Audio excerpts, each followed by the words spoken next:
မကောင်းတာလုပ်ပြီးလိမ်လို့မရဘူးကောင်းတာလုပ်ရင်လည်းလိမ်လို့မရဘူးနော်ချင်းထက်မဲ့တော့မကြိုးစားနဲ့အဲ့ဒီမှာဘာလုပ်လို့လူတွေရဲ့ရင်ထဲမှာမှတ်တမ်းတင်တာရှိတယ်မှတ်တမ်းတင်မိတာဖြစ်သွားတယ်ကောင်းတဲ့ပုံရိပ်တွေမကောင်းတဲ့ပုံရိပ်တွေဟာရှင်ထဲမှာရောက်သွားအဲ့တော့ကိုလုံးသမျှတွေဟာနောက်ဘဝပါသွားဖို့ဆိုတာဘယ်နေရာမှာရှိနေတာတော့လို့မေးကြည့်နှလုံးသားထဲမှာရှိနေတာလားအုံနောက်ထဲမှာရှိနေတာလား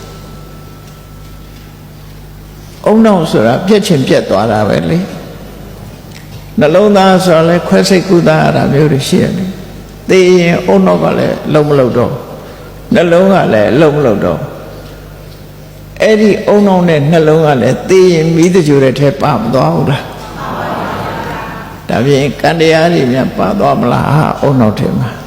နှလုံးသားထဲမှာပါသွားမလားအဲ့ပါသွားရင်တော့အေးတာပေါ့နော်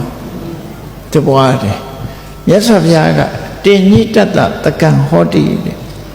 ကိုလို့တာကိုထဲမှာကိုပုံရိပ်တွေကိုရသွားတယ်ဘယ်မှာဒီပုံရိပ်တွေထင်သွားတော့ဆိုကုသိုလ်အကုသိုလ်ကံရဲ့ပုံရိပ်တွေစိတ်အစဉ်မှာဖြစ်သွားတာ mental process လို့ခေါ်တယ်စိတ်အစဉ်နဲ့နော်စိတ်ရဲ့ဖြစ်စဉ်ကြီးတွေမှာဒီအေယဝရီမြစ်ကြီးစီးဆင်းနေတဲ့အချိန်မှာမြစ်ကြီးကစီးနေမပြတ်စီးနေ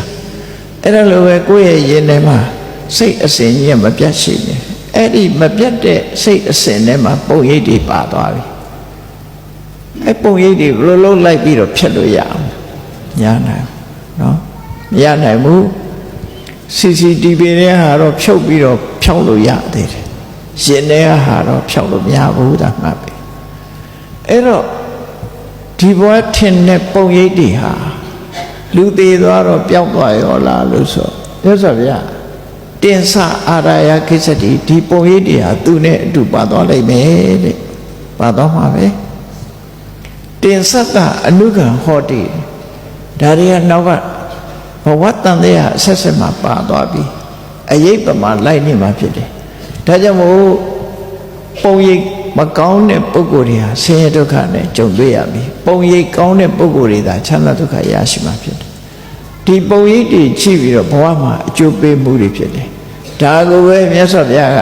ရှံကမံဂရိတန္တိကလျာဏဝပပကံဝတတ္တကမ္မတဒါဒါပုဟိတန္တိဆိုတာဒါကိုဟောတာနော်ကောင်းတာလှုပ်လို့မကောင်းတာလှုပ်လို့ထိုလှုပ်တဲ့မြကုသိုလ်ကံအကုသိုလ်ကံတို့ရဲ့အမွေကိုလှုပ်သူခံရမယ်ဆိုတာဒါအဲ့ဒါကံကံအကျိုးလက်ခံတယ်ဆိုရင်မြတ်စွာဘုရားဆုံးမတယ်အလို့လက်ခံထားတဲ့ကမ္မစကတသမ္မာဒိဋ္ဌိအမြင်ရှိမှဘုဒ္ဓဘာသာဆိုတာဖြစ်နိုင်တယ်လို့မှတ်ပါကမ္မစကတသမ္မာဒိဋ္ဌိအမြင်မရှိရင်ဘုရားဘာသာမဖြစ်ဘူးဗုဒ္ဓံတရဏံကိစ္ဆာမိဆိုနေပေမဲ့လို့ကံမယုံကြည်ဘူးဆိုရင်ဘုရားဘာသာဆက်ဖြစ်ဖို့မြတ်စွာဘုရားကိုယ်တိုင်ကကံကံဤကျိုး